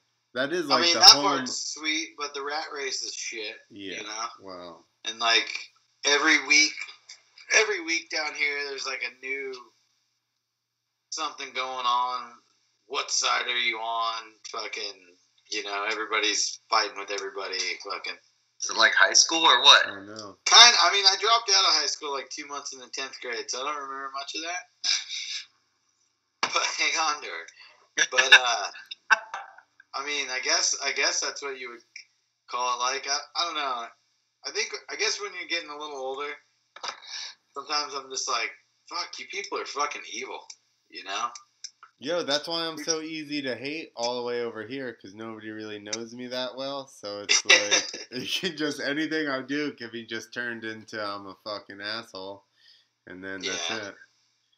Which I've accepted. Listen, it's like just that's how people are here anyway. So even your friends are assholes here. I remember when I met Berlou, I was like, fuck, this kid is gnarly. he's a little fucking prick. Yeah, and then when you meet his mom, you meet Judy and Hip. And Hippie. Like, fuck, Hip and Judy. I mean, Judy's the gnarliest woman I've ever met in my life. Hands down. Like, there's no in-betweens. Judy's a fucking... I remember, like we couldn't, like, change a flight or we lost a bag or something like that. Like, be like, Judy, will you call the airlines for me? Fucking game on. Like, should have it taken care of. My first couple of years, like probably 2 years, was I practiced with Derek. He was like 45 minutes away. I drive down there, pick him up, drive 20 minutes to the track to practice. We were just practicing on some dirt double in the back of some motocross track. And then I drop him back off and drive back home. And then all the shows we did were together too. So Hippie drove us everywhere. Yeah, so gnarly. It was a good time. He was like 17 at the time. That's why Hippie had to be there to sign him in. Because he couldn't ride by himself. Yeah, he had to sign him in everywhere. And man, he was like he was like, everybody loved him because he was the young kid. Like, oh, who's that young kid? I was like 21 at the time, and they were like, do you remember? Where's the young kid? Did you ever see the video when Derek was in the fucking Chevy minivan commercial? Oh, yeah, when he was little? Yeah, like a rock. He's on the 60 ripping through. Fucking, it's the Chevy Aerostar, or Chevy Astro van or whatever, and he fucking rips through on his 80 and he's got dirt on his face and shit. It's fucking awesome. Sweet. You remember that song, like a rock. Yeah, of course. As good as it comes. When I first started racing, Derek's obviously younger. When I first started racing, he was already like just smashing everybody at Englishtown. So like I knew who he was before I ever actually started doing freestyle and actually met him and hung out with him or anything, because he was just always like the super fast mini kid. Was he as much of a prick then as he is now? Well, when I first met him, yeah. He's just the same. He's always been an asshole. He's just the same. But I don't even recognize that as being an asshole just because that's how we are. Because you're from New Jersey, too. That's why. He's good people. I don't understand. Yeah, you guys are fucking faggots for sure. Dude, down south, I just talk to people. That's like your boy fucking Sigismunde. Yeah. Who knows? He's just as much of a fucking prick. Yeah. He just lives in Florida now, Yeah, but Florida's not the South. You got to learn that. Florida. Yeah, but he just moved to there. Like he's from Jersey, right? Yeah, Florida's from Jersey. From New Jersey. Florida is New York and New Jersey, one, and the rest of the people that actually are born and raised from like Florida are weird as fuck, and they're a little bit white trashy, but it's not. It's not Southern. It's different. It's what? So there's no politeness in Florida. Yeah, here's the difference. Okay, down south, like Alabama, Georgia, and stuff like that, you have rednecks. New York and New Jersey and Florida, you have white trash. Now, the difference is redneck may get too drunk and spit some tobacco somewhere in your living room, but white trash will steal your shit. Yeah. Yeah. That's the difference. Yeah. You don't agree with that? No, fuck no. No, what do you think? Let's hear it. What do you got? So you tell me that the crackhead won't steal your shit that's in New York City or New Jersey? Yeah, of course. They're white trash. And they won't do that in Florida? Anyways. Yes, they will. They're white trash. That's my point. But in Georgia, yeah, he'll probably steal your shit too. But I think once you do meth, you're now white trash, I feel like. But rednecks, but a straight redneck. I'm not white trash. But so what are you saying? Are you redneck? Just a little meth. I just tried it. You're talking about a lot of meth. It was just a little bit. I remember asking Clint, like, hey, my bike's in the truck in the parking garage.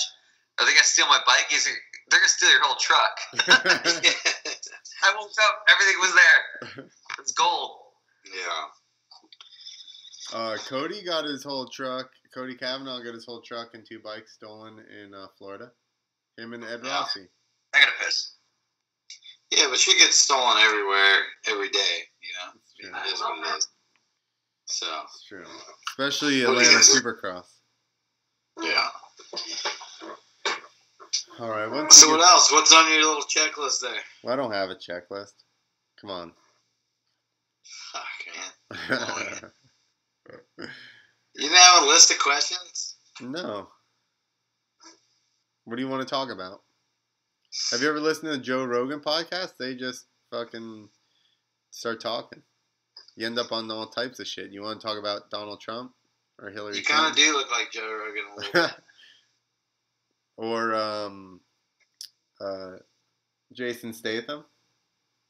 No. I never listened to a bunch of other podcasts because I don't want to realize how shitty mine was. No, it was good. I think that, like this, you need to do a longer format just so that you can talk about random shit, because that's when you figure out who people really are. Well, yeah, and I didn't have, on the shows that I did, like, I didn't have a time limit by any means. I had an idea of where I wanted it to be at, kind of thing. But, I mean, I wrote down a couple things about who I had coming in that day, you know, in case we, because some people are easy to talk to and some people are fucking, like, man, we shouldn't have done this kind of thing, you know, like, I've done a couple shows that I never released because people just aren't good at talking, you know, not to say that, like, I'm good at it by any means, but obviously you kind of get paid to talk. But some people just walk up when you put a microphone in their mouth. They're like, I don't know. But they're at your house, right? Doing it? Or your studio? Yeah, in the studio. Do you have a big mansion? Do you think that intimidates them? What's that? You got a big mansion and they just walk in, they're like, oh man, I'm at Kenny Bell's house. Fuck. This guy. I ain't got no fucking mansion, that's for sure. He's got a name, a beard, a giant mansion. Yeah. No. Stared at with his Raiders hat on. I don't know what to do. He's like, gonna paint. He's like, you want to talk shit? I'll just have my girlfriend smoke you. I won't even whoop your ass on a bike. I won't even mess with you. I'll just have her take you down. What's up? No, I mean, there's always possibilities. That's for fucking sure.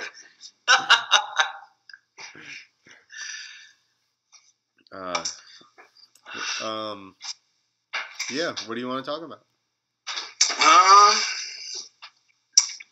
Let's talk about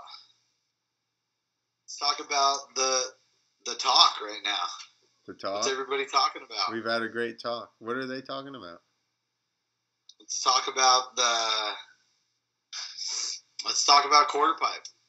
Yeah, I was gonna kill. That's a good call. Like the shit talking or like the contest? All together. All right. What'd you think of it? I thought that the high air is. I really like Step Up, and I really like the quarter pipe high air because I mean I think that they need. Obviously, you want to be able to. I think you almost need to not have people on the one behind the quarter pipe so you can put a fucking wall up. so that you could have marks and people can actually see them going high, because it's an awesome. I think Step Up is also good because the fans can, whether you know anything about a fucking dirt bike or not, you can see that guy made it over that pole. You said it right there. Step Up is the #1 most viewed sport in X Games. Yeah, it's cut and dry. And the reason that it is because the world is fucking stupid. Straight up. There's a bunch of fucking idiots out there. I mean, look, even I can figure out Skype. But, I mean, the world's stupid. They understand. You hit the bar, you don't win. You go over the bar, you win. And I didn't understand why. A couple things. Step Up, I like Step Up, hands down. And I think that this year, Matt McCall, who owns Trick Factory and runs Paula, he built the lip and did all that. And I think he did a fucking amazing job. And I think a lot of it has to do with they had good dirt. They were inside. They were able to control it.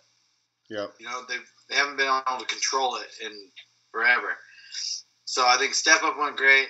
I think Quarter Pipe, they're still learning.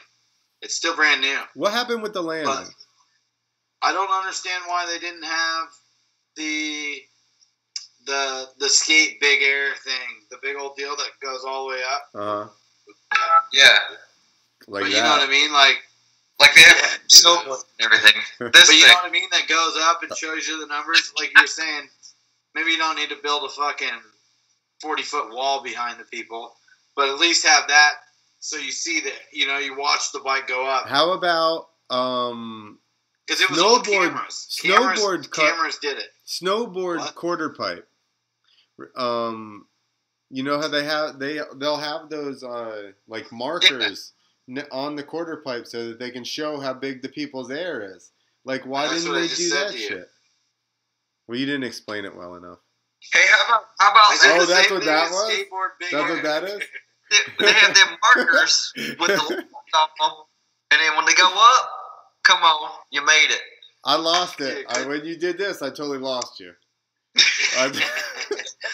Super weird. But no, I think you're right. I think that for one, and two, I think they need I think for right now with quarter pipe, I think that maybe they could change the format to where if you go and you up your height, you stop, but if you don't up your height, you get another try, kind of like how Step Up is, how you get 2 tries, kind of deal. I don't think the guys are good enough yet on quarter pipe just to absolutely send it after a 10-minute wait. Right. And just go. Sure. So I'd like to see them do like 2 jumps at a time. So maybe a total of 6 jumps, like 3 rounds, but you get 2 jumps each time. Right. Unless instead of just 3 rounds of 1 jump. Yeah. Yeah, even if they did up at the first time. Jam session. Yeah. Jams, I think you'd get the best height. I think you get the best height with a jam session, but it's not a TV show, and that's a problem. Yeah.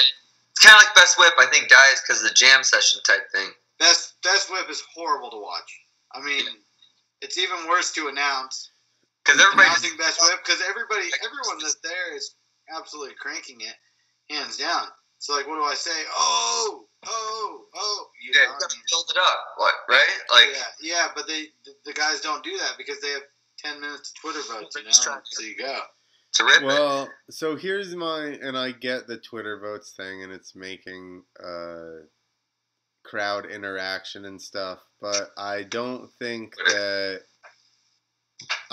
that's how it should be done. I think there should be sensors on the bike and they can detect how far off axis the person gets it, and grade them on what we have right now, 3 different style whips, a turn up, a turn down, and a moto whip. So basically a moto whip is how upside down you're getting, obviously.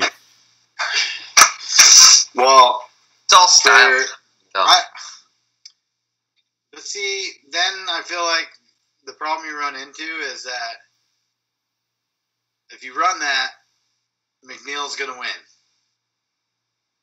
But you can't tell me that, like, you watch McNeil do a whip and then you watch Tyler Bierman do a whip. They're completely different but they're both equally bad as fuck. I agree. Like, you know, so I don't think you can do that for whip. I think you got to judge it like with judges. You get rid of Twitter, but you got to judge it with judges for one. But like what you were saying with the deals on the bikes, you know, in Vegas when they had the X Games qualifier for Step Up, yeah, at the high roller deal, they actually were running Lip Pro things on their helmets for that. And that's how they judged the height. This year at X Games, they just had cameras. And they said they were like super high-tech cameras. But the wait was too long. Like you said, people need to see right off the get-go. Like, yeah. It needs to be quick. Not stop and wait for 45 seconds. Like, right. It needs to be quick. But I think it's good. I think that it's got to go to I think you're going to have to get rid of the dirt. I think it's going to have to go to a scaffolding deal, kind of like what Nitro World Games has. Well, you saw that seemed to work out. Everybody liked that, was more comfortable on that. Yeah, I mean, I think you're more comfortable being uncomfortable because at the end of the day, it's still going to be ramp to ramp, so that's kind of gnarly. But the landing wasn't big enough at X Games for what they needed. So what happened? Was there a time crunch or a dirt? They didn't have enough dirt? No, I mean, that whole thing was dirt. There was no containers underneath it, anything. It was 18 feet tall. Wow. Or 21 feet tall, I think. Yeah. I mean, to have a 21 foot tall by 50 feet by 20 feet wide safety deck, that was all the dirt. I mean. Yeah. But I just think that to make it to where they're going to go, I think it was high. I think it was big enough for this year, but I think by next year I think you're going to see some new guys next year. I think some guys are going to come out of the woods. And I think they're I'd be really surprised if they're not all racers. Sweet. You know, some guys are out there at Paula hitting that thing. Well, not so much, but I think there's going to be now. I think you're going to get Supercross dudes out there. So, now this is total speculation, but all of a sudden, like a week after X Games, Mike Metzger is posting, hey, who's got a bike or whatever. Uh-huh. I'm almost like, you don't, I think it's possible he's got it in his head. I think it's 150% possible that it's in his head, but it's not going to happen. That guy, I mean, come on, it's not going to happen. Hands down. just end it. Not a fucking chance. He will crash the first time he hits it, for sure. But no, I think it's cool. I like it. It's something new, and like you said, it's easy to follow, but they got to make it easier to follow. Yeah, instantaneous, like you said. They're 100% onto something, for sure.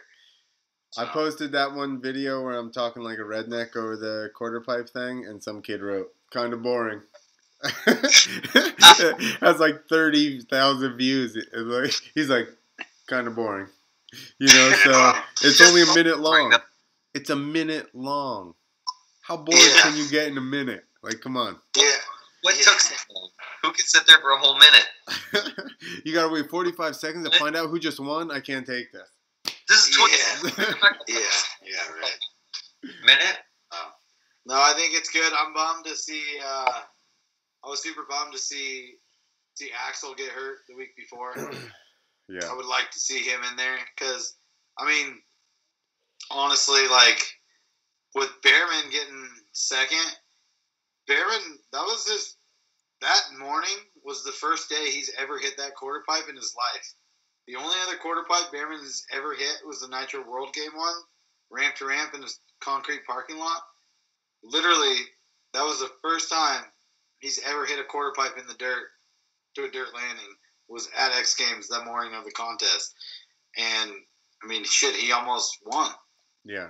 I think that if he had to, I think he didn't have any pressure. But if he had to, I think he obviously could have skied it higher. He also looks like he would be able to go higher without changing his style. Because, like, so when Raha went to the winning height, he was all the way to the other side of the landing. Like, Yeah. how much faster could he have gone? Well, and when you watch him go off the takeoff ramp, like here's they the go takeoff right ramp. to left. He was going right. If this is the way you go to the landing, Raha was going off it straight, but like over here, and Bierman's going straight up like this, and I mean, he was only traveling like 10 feet. Yeah, he was going from like the far right to only the middle. And it looked like most people were kind of crossing a little more across the whole entire ramp. And Bierman was just like, I'm just going fucking straight up. I would like to see them all. Like, I mean, I think that's I wish McNeil didn't get hurt. That's what I'm saying. Like, McNeil, you take McNeil, you take Colby, you take Behrman, and Hodges. You take Axel. Yeah. Get Axel in there. I think it'll be a different deal. And then not to mention like Tom P. Tom P. bought that ramp from X Games and took it home. Yeah. Sweet. So he has a quarter pipe now. So there's 5. I mean, Tom P. is going to figure it out. Yeah, he can ride. Yeah, he can ride a dirt bike. He'll figure it out. I just want to see them all be there. Like, I don't want to take away from Colby's win whatsoever. The dude fucking sent it. Yeah, standing there in real life. And Bierman sent it, but it sucks that it was what it was. I would like to see everybody in it, you know? Like all the shit talking, kind of fucking acting like no one else could have possibly done it, or he's the only one who was going to shred it. Like, there's a lot of shit talking. Yeah, there's like it was. There's a lot. I liked the. I kind of like the space we're at right now. Like, how old is Colby's? Only like, was he 21 or something? And I think Axel's got to be super young too. And I like. Yeah, he's 20, I think. I think it's cool that there's a younger battle going, like a Deegan Pastrana type of thing, like now, like younger guys that are both, obviously it's a different scenario, but it's the closest equivalent I could pull. But they're both super gnarly and they're both really young, and I like that Colby called Axel out, because I think it's good for our sport. We need a little commotion. Hopefully nobody gets butt hurt. And it would be cool to see them maybe at Paula on that big one there or something, or probably never going to happen, but it would be kind of cool. I mean, I agree that I think it's cool to see, but I think it's definitely like 100% one-sided also. Like, for sure. It's one-sided as shit, you know? Like, I don't think that like they dislike Axel because I guess because of the whole monster thing or something. Yeah, right. That seems like and it's fucking gay because it's like, well, if you're fucking good, you're good, and he's good. Yeah, but monster Jades, all that. I don't know, unless you guys have seen something that I haven't seen. I haven't seen Axel say a fucking word. No, he hasn't. And I posted that. It's like everybody's saying it's rad to see this battle, but it's not a battle. You just have one guy trying to get this other guy to go. Well, it would be my point is it would be rad if he responded and there was actually some kind of like friendly competition. Obviously, you can act however, as long as it is what it is. Axel, I wouldn't respond to fucking Jimmy Lee posting Slayer videos every fucking 20. Not Jimmy Lee, fucking whatever his name is, posting videos every 20 minutes. Like, there's like this whole like one-sided thing. I get what you're saying. Like, he's just fucking. Yeah. People are just amped. Like, oh man, Colby Raha's awesome. He can exactly. Like, that's what I mean. Like, Colby's ridiculously talented, and when it comes to the quarter pipe, I think, and he's killing it. And I think that Axel is ridiculously talented, but I think at the end of the day, like, both you motherfuckers might have got beat if fucking McNeil didn't crash, and Axel was even there. Like, I mean, fucking secret. You trying to get another contest going because you want to make more money? Fucking A. Like, and this is the way to do it. So if Colby's trying to get another contest going to make some more cash and to up the ante, I think that you're right, Clint. Like that's where I think it works, and it's a good idea. But if you guys are gonna do it, like make it worthwhile. I'd love to see another contest. Shit, I want to announce it, hands down. For sure. But I don't know. I think it's entertaining as shit. I love every time I look at my fucking phone. There's a new something going on. I agree. That's what I'm saying. I think that, and even if it's just all, let's say that those two are, and I'm assuming it's probably not true. Let's say that those two are friends, and then they're just having a friendly competition or whatever. Like, I think that's great for the sport, and that's what needs to happen. And I think we need to. I mean, obviously, I'm not a part of it anymore, but people need to put down a little bit of I guess it's not what I'm saying. They need their ego to go and compete, but I mean, I guess they need to put whatever aside and actually go and make it happen and take the chance of losing. Put your money where your mouth is and throw down. And I think if those guys do that, could be a big thing. Did you listen to the Jason Ellis? I didn't hear that.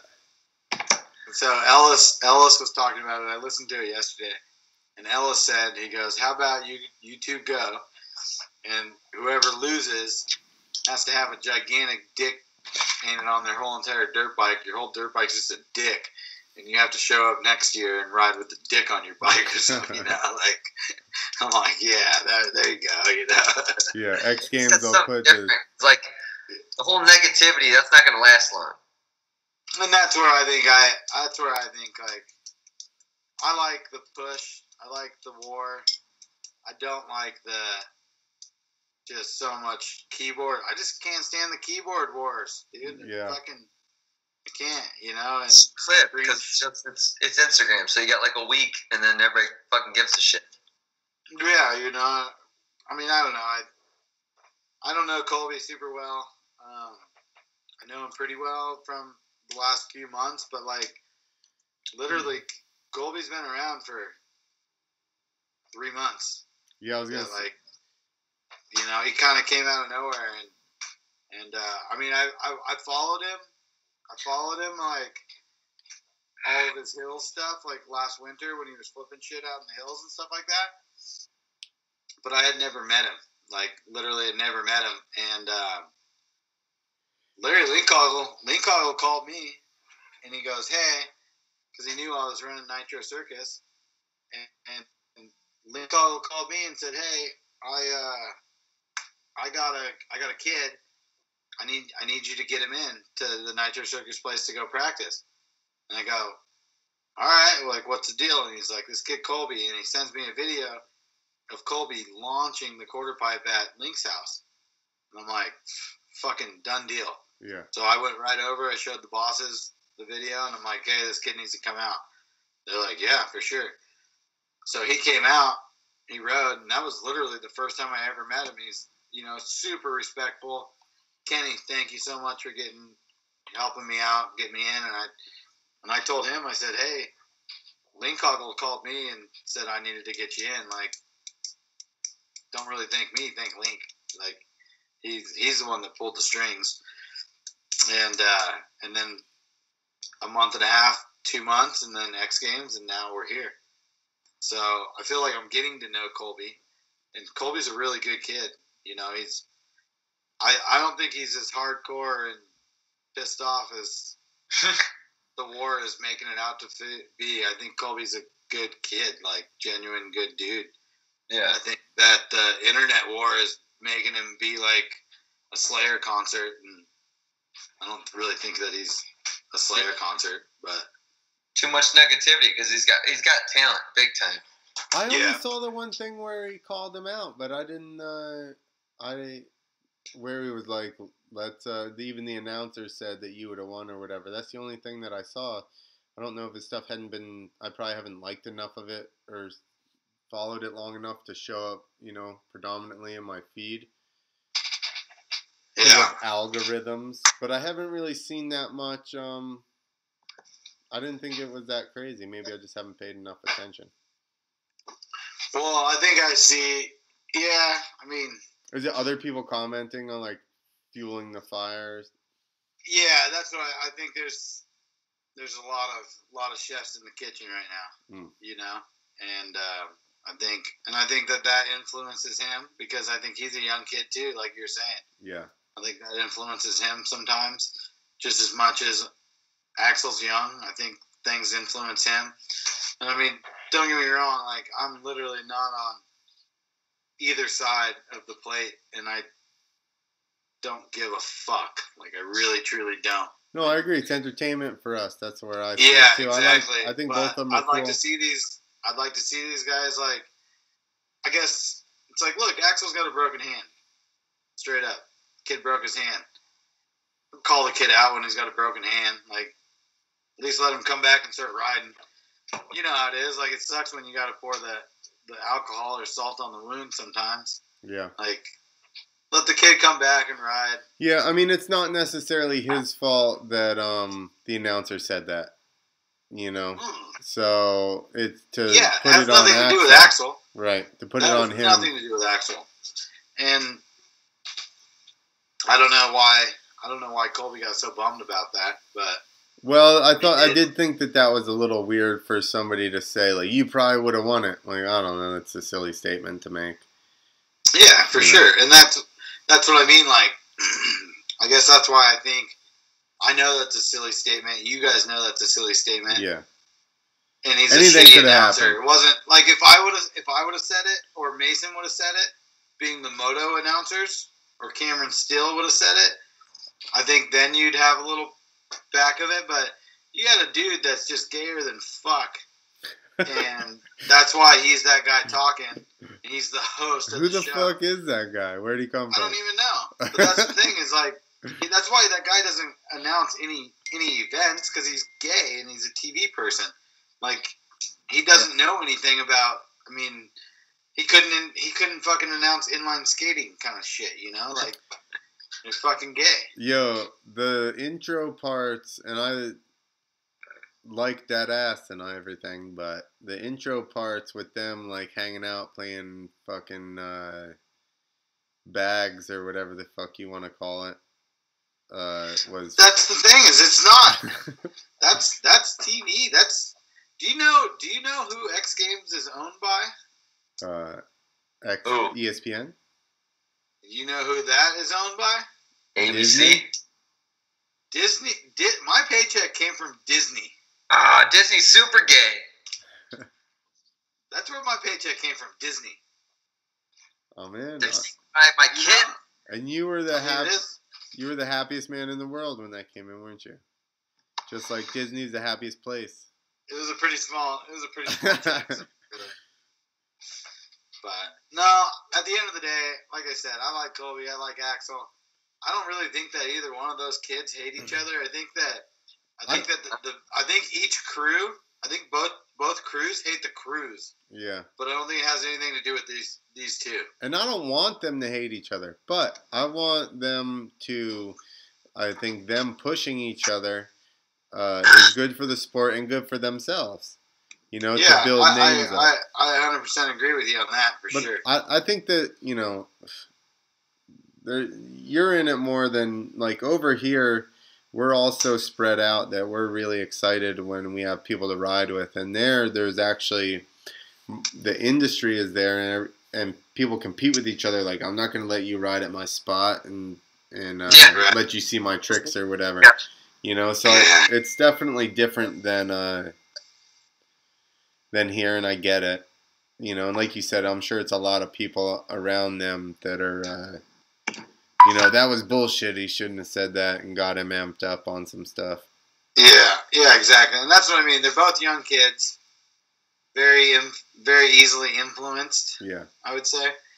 And, you know, I think it is what it is, but I think it is important to know that, like, it's pretty one-sided right now. That's not two people talking shit, at least from what I've seen. So yeah, and I like Colby being hardcore and being the militia dude, and talking shit. But and like that's cool. That's what the militia shit is all about, you know. He's kind of bringing it old school, running the spikes. I think it was sweet. Yeah, I did too. Yeah, no, I think it was cool. He knows those huge Gawar ones that Link had that one time. Yeah, right? Like, he's got to work up to those. Maybe next year. But, that was like when Jacko ran them and shit. Like, I dug it. Yeah, for sure. Like, I dug it all the way around. I love the fact that him and Link Hoggle, Link was there rocking a fucking Slayer shirt. And the new, that's the new Militia shirt is like a Slayer one. And Colby rode in it. And yeah. Death to Hipsters. Like, that's everything I'm all about it. I fucking hate hipsters. I agree. I think it's sweet as shit. Yeah. I just think, I think there's a way to do this and a way not to do this, and it's not 2002 anymore. Yeah, for sure. And it's never gonna be 2002 again. So I think there's a way to do this. I'm just not so sure that they're going the right way right now. But fair enough. It's all opinion. It's all opinion from the guy that's over here fucking talking, and like I said, the bigger show they start up, the more jobs I'm going to have to announce and easier to talk about, There you go. Javier and I always say everything's easy from the couch. I watched Nitro Circus. I could have done all that shit from this couch here. Right. Yeah. No, I got the utmost respect for both those dudes and all of them at that. Behrman, Tom P, like Chris Foster. Fuck, like all those dudes forget just that discipline. Let's just go just across the board. Yeah. Anybody there, gnarly. I think it's fucking gnarly. I've hit the quarter pipe before. It wasn't pretty. There's a reason I wasn't out there. Yeah. Like it's fucking pretty gnarly, and all those dudes, man, props to them. I just hope that this doesn't become the Colby Axel show, because I want to see them all there. Yeah. I want to see 5 dudes that can fucking send it, and I know a little bit of news about stuff that like I can't quite talk about quite yet. But no, we'll just say spoiler alert before it. Yeah, no one's listening. Just spill the beans. Or allegedly. We'll edit that part out. Put it on Instagram. Allegedly. Right now. There will be a quarter pipe contest coming in the near future. So allegedly. We'll fine now. I'll stamp that thing. Oh shit. Old school Dogtown and Z Boys, where the fuck it was. It's like there will be one. They're getting the details worked out, but nice. Good for them, man. It's coming, and I think that's rad, and I think that they'll end up being a couple of these a year. So I think it's gonna be good. Do you know? Can you give us one more detail? Is it tricks or height or both? What's that? Is it gonna be just tricks, like quarter pipe tricks, or quarter pipe height, or both? All right, that's enough said. I said if you can get all the above. What? Yeah, we're just gonna leave it there. You just wanted. I think you're gonna see a bunch. All right, cool. I think you're gonna see both. I do. I think you're gonna see both. I mean, like I said, they're still working details out and trying to make some stuff happen. But I think in the near future, you're gonna see some people fucking. I mean, I think every one of those dudes. I think Colby. I think McNeil. I think they're gonna build it, and they're gonna launch that motherfucker. Hands down. Yeah. They're not gonna go any smaller. That's for sure. No. And especially if that landing gets bigger, they get a more comfortable landing or something like that, then it's on plus. Yeah. No, I agree. All right.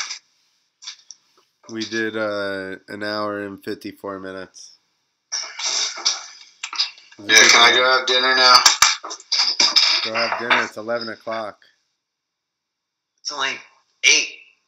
8? Your clock's fucked up. I'm talking Raiders time. Oh, at his time. Yeah. It is 8. All right. Yeah, because I'm going to be fucked up and then I'm go to bed. Wine drunk. It's been a while. I almost almost brought a bottle of fucking wine too. That's why I got the big bottle. I know. Well, it was the only thing that looked like blood that I could put in my cow hoof. So. I was sending Clint all these like Dago-y pictures of me cooking pasta and stuff. Yeah.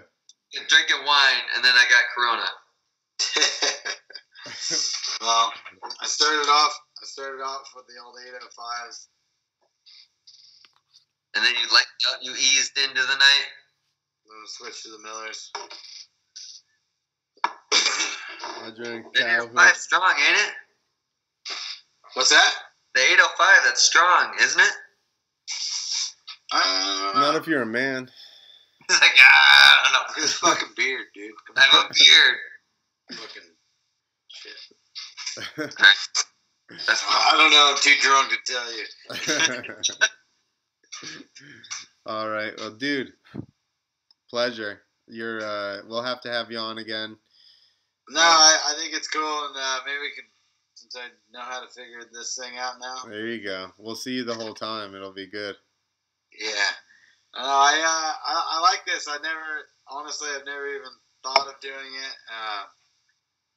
I'll have to take a couple pictures and show you of the studio and show you, because it's fucking gnarly in there compared to this. This is I'm just looking at a fucking iPad.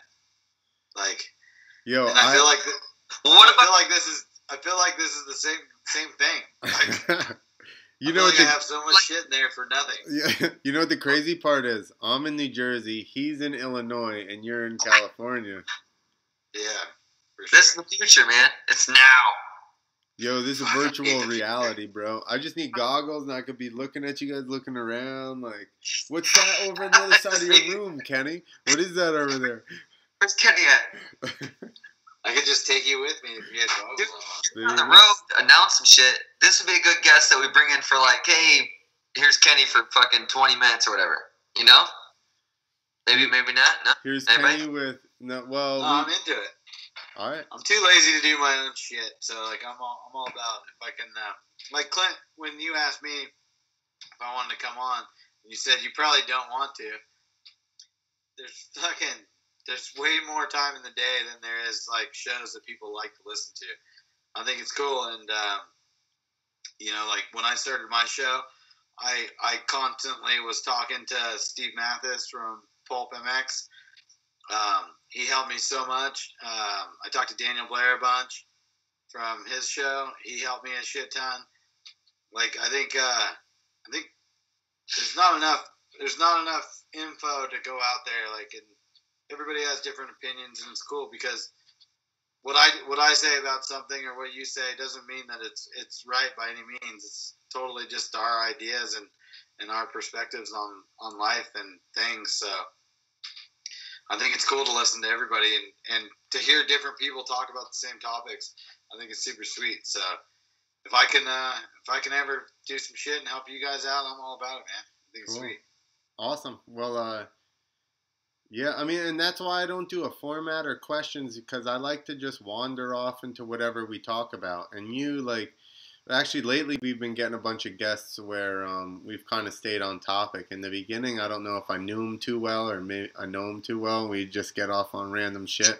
But I think that's good as well, because it lets people see people's actual personality versus, like you said, your social media is crafted to an extent to portray what you think people want to see or what you want to put out there, versus if you get into a long conversation with this, you end up letting your guard down a little bit and having a lot of, talking about random stuff and random feelings. And like when you said to me, or you commented on something, and you said, Kenny, you're all professional, and we just want to get drunk on Tuesdays.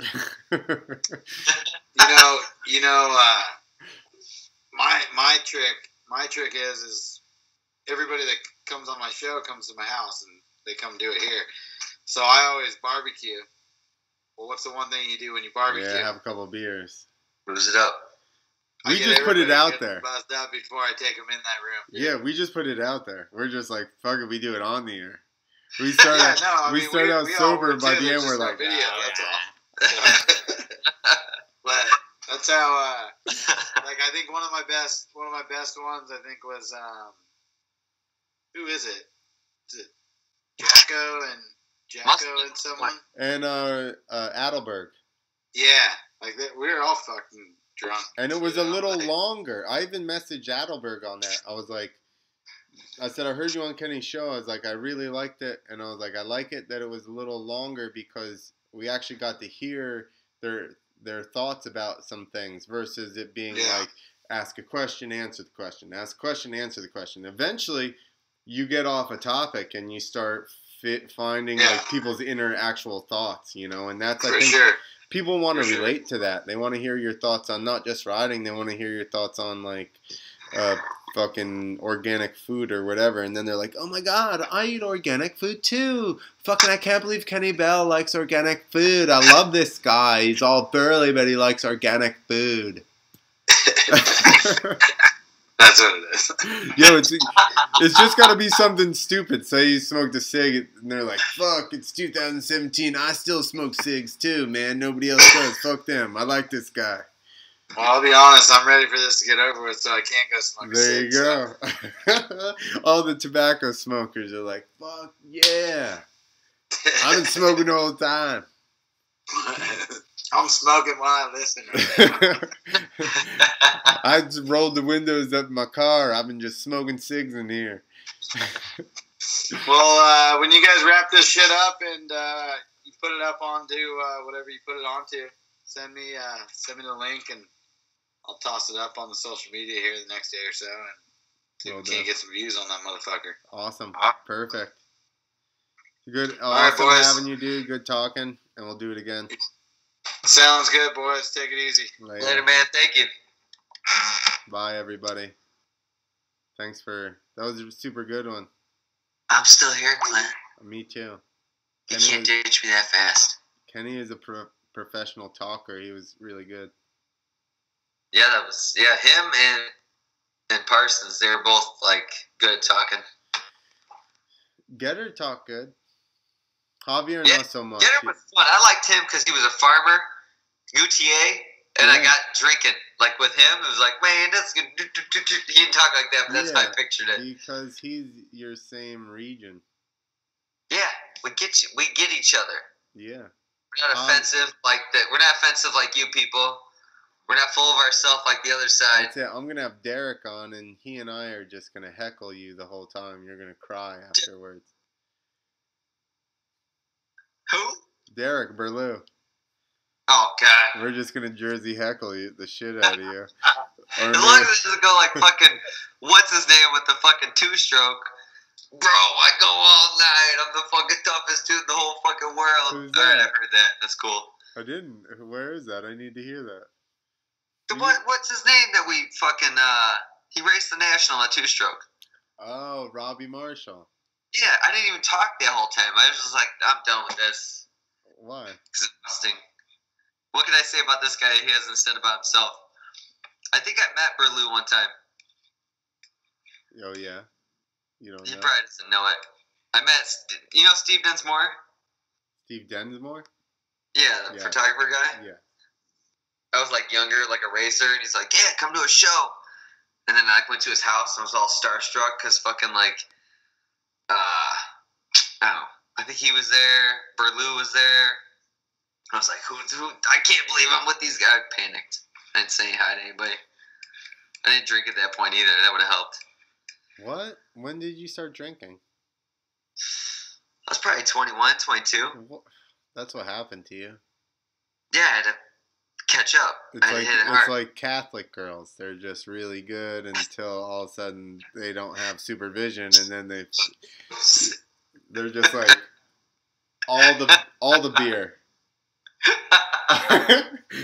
Those are Coronas. They're light beers. Don't worry about it. Yeah. Oh shit, that was a good one.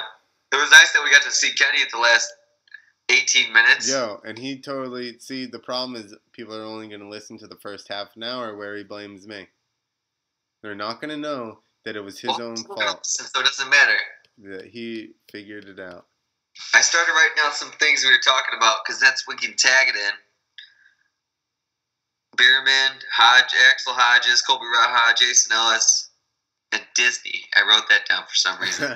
But we probably don't want to tag Disney. Need X people watching. He's like, my check's not that big. We probably would leave that out. My job. That's crazy. All right. Good show. Everybody, we forgot to do it earlier. Motion Pro, Sharper Homes. Right? That's right. You got it right this time. Emotocons.com or .mobi. App Store, dude. They're not fucking 40. Emoticons App Store. There you go. App Store is probably a better one. All right. We're out of here. All right, man. Later, Clint. Later. I'll send you Snapchats all week. Please do. Kisses.